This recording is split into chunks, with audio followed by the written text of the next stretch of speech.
रूस यूक्रेन युद्ध से जुड़ी जितनी भी रिपोर्ट्स आ रही हैं उससे जाहिर हो रहा है कि पुतिन के दिमाग में इस वक्त दो बातें चल रही हैं। एक तरफ पुतिन 24 फरवरी को कुछ बड़ा करने की प्लानिंग में है, तो दूसरी तरफ उसकी दूसरी रणनीति यूक्रेन को मिल रहे टैंक्स और लंबी दूरी के हथियारों की काट तलाशने को लेकर है।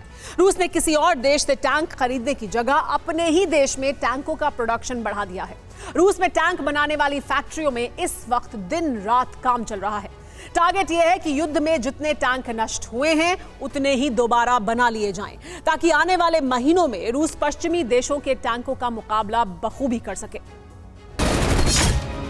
यूक्रेन की तरफ से लेपर्ड गरजेगा, रूस की तरफ से आर्माटा जवाब देगा।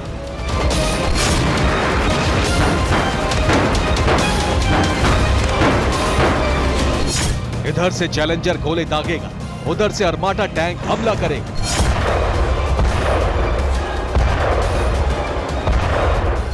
बस कुछ दिन का इंतजार कीजिए, युद्ध की तस्वीर ऐसी ही होने वाली है। जमीन से बर्फ हट चुकी है और यूक्रेन में टैंकों की खेप पहुंचने लगी है।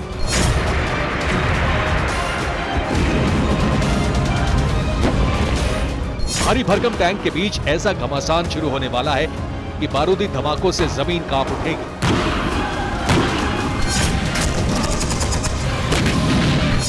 बेलारूस बॉर्डर के करीब यूक्रेन के टैंकों का जमावड़ा लग चुका है।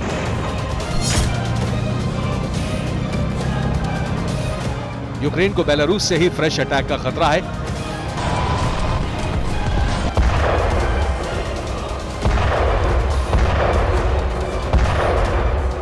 फिलहाल ये इलाका शांत है, लेकिन यूक्रेन के टैंक युद्धाभ्यास के नाम पर गोले दाग रहे हैं, जिसकी गूंज और बेलारूस बॉर्डर पर मौजूद रशियन सैनिकों तक जरूर पहुंच रही होगी।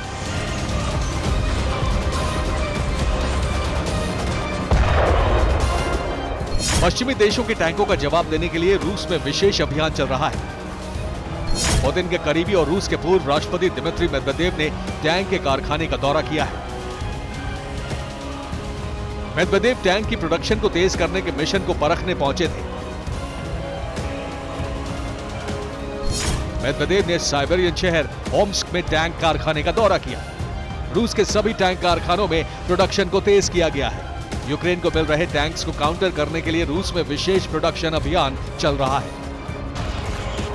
रूस को बीते 11 महीनों के युद्ध में बहुत बड़ा नुकसान हुआ है। रिपोर्ट के मुताबिक रूस के पास अब टैंक्स की भारी कमी है। यूक्रेन का दावा है कि 2 दिन में रूस के 25 टैंक नष्ट कर दिए गए। 2 दिन में रूस के 1900 सैनिकों की मौत हुई। यूक्रेन की सेना ने हमले का वीडियो जारी किया है। फरवरी 2022 से लेकर मंगलवार तक रूस के 1678 टैंक नष्ट हो चुके हैं। युद्ध के दौरान कई बार यूक्रेन की सेना ने रूसी टैंकों पर कब्जा भी जमा लिया था। रूस के सैनिक कई मोर्चों से टैंक छोड़कर भाग गए थे, जिसकी वजह से अब रूस में टैंकों की भारी कमी है और यूक्रेन को टक्कर देने के लिए रूस में टैंकों के प्रोडक्शन को तेज किया गया है।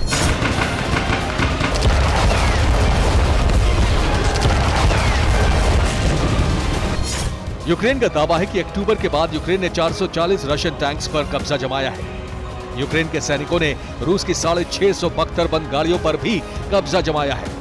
यूक्रेन के पास मौजूद टैंकों में आधे से अधिक रूस की सेना से कब्जे में लिए गए टैंक हैं।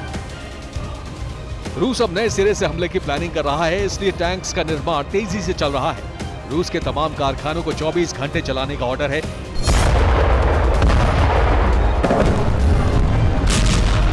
लुहांस्क के गवर्नर का दावा है कि 15 फरवरी के बाद कभी भी डॉनबास में रूस बहुत बड़ा हमला कर सकता है। यूक्रेन की सेना का दावा है कि रूस 5 लाख सैनिकों के साथ डॉनबास पर कब्जे की जंग शुरू करेगा।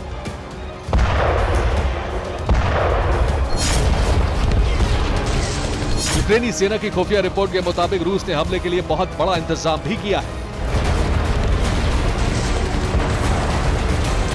डॉनबास पर कब्जा करने के लिए 1800 टैंक, 3950 बख्तरबंद वाहन, 2700 आर्टिलरी सिस्टम, 810 सोवियत युग के rocket launch system, 400 fighter jet और 300 हेलीकॉप्टर जमा कर लिए गए। यूक्रेन के रक्षा मंत्री ने दावा किया है कि इन हथियारों के अलावा 3 से 5 लाख की विशाल सेना भी हमले के लिए तैयार है।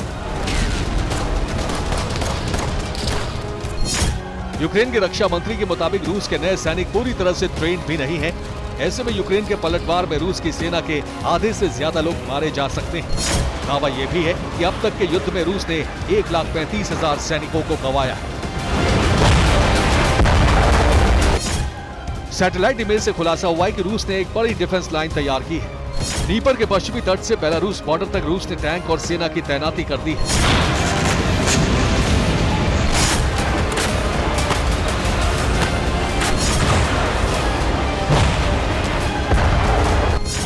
दूसरे विश्व युद्ध के बाद से ये सबसे बड़ी डिफेंस लाइन देखी जा सकती है।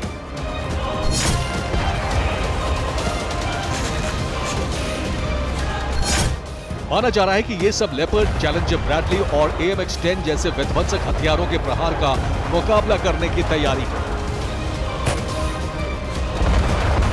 रूस को इस बात का बखूबी अंदाजा है कि पश्चिमी टैंकों के आते ही यूक्रेन की तरफ से बारूद की बरसात होगी। रूस में फिलहाल कॉर्नर ई और मेटिस एंटी टैंक मिसाइलों का उत्पादन बढ़ाया गया है। 800 लॉन्चर और 4000 एंटी टैंक मिसाइलों को डिफेंस लाइन पर लगाया गया है।